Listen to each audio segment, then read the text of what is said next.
The Ruin of Kings by Jenn Lyons. Read for you by Soneela Nankani, Vikas Adam, and Feodor Chin. Your Majesty, enclosed within is a full accounting of the events that led up to the burning of the capital. Much of the first section is based on transcripts derived from a conversation between two of the most pivotal individuals to the events. Other sections consist of my own reconstruction. I used eyewitness accounts whenever possible and tried to remain true to the essential spirit of events when I was forced to go afield.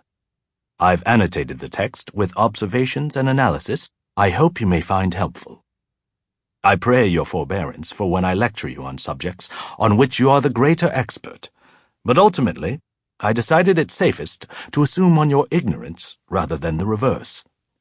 It is my hope that if you possess as complete a picture as possible of these events that led up to these matters, you will show leniency regarding the Lord Heir.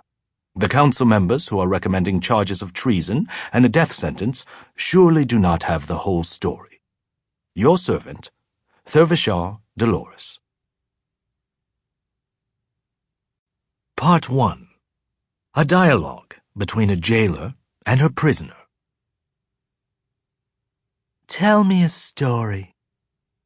The monster slouched down by the iron bars of Kihrin's jail cell. She set a small, plain stone down on the ground between them and pushed it forward. She didn't look like a monster. Talon looked like a girl in her 20s, with wheat gold skin and soft brown hair.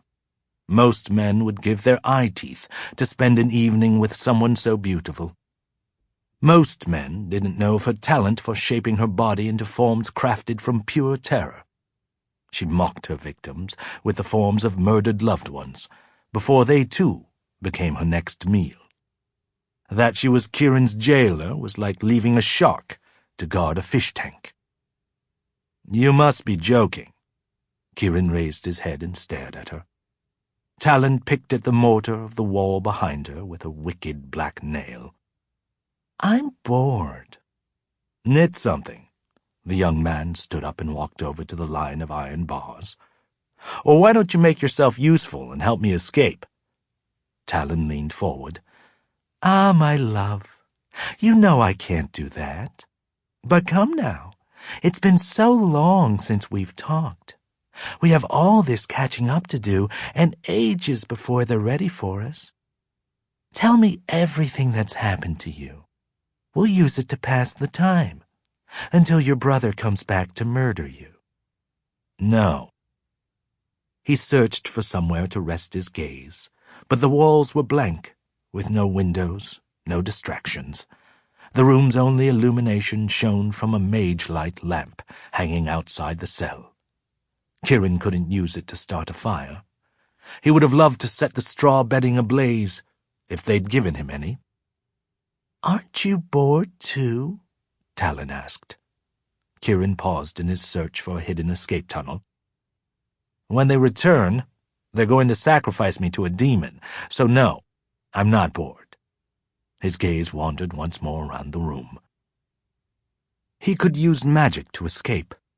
He could change the tenure of the bars and rocks to soften iron or make stone fragile as dried grass.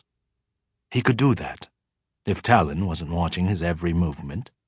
Worse, if she wasn't capable of plucking thoughts of escape from his mind the moment they entered. And she never slept. But I do eat, she said, answering his thoughts with a gleam in her eye, especially when I'm bored. He rolled his eyes. You're not going to kill me. Someone else has that honor. I don't consider it murder. I'd be saving you. Your personality would be with me forever, along with— Stop. Talon pouted and made a show of examining the clawed tips of her fingers. Anyway, if you can read my mind, you don't need me to tell you what happened. Take my memories, the same as you've taken everything else. She stood up again. Boring. Anyway, I haven't taken everything from you. I haven't taken all your friends. I haven't taken your parents. Talon paused. Well, not your real parents. Kihrin stared at her. Sample complete. Ready to continue?